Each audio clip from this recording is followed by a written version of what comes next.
Welcome to my new mini vlog. तो आज day start है फूल तोड़ू।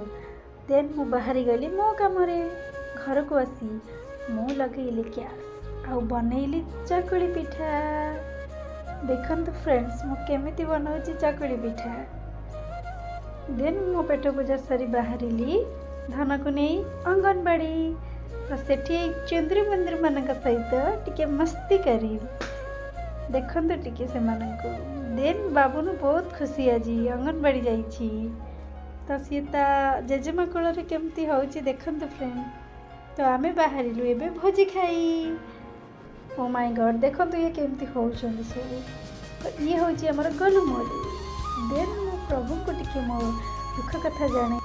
देन आमे भोजी खाई बाहरिलु हम घर को। तो ये होउछंती मिस रानी देखंतु टिके देखु।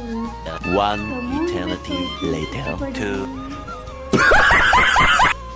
मु आज ब्लॉग को एंड करछि। Bye bye.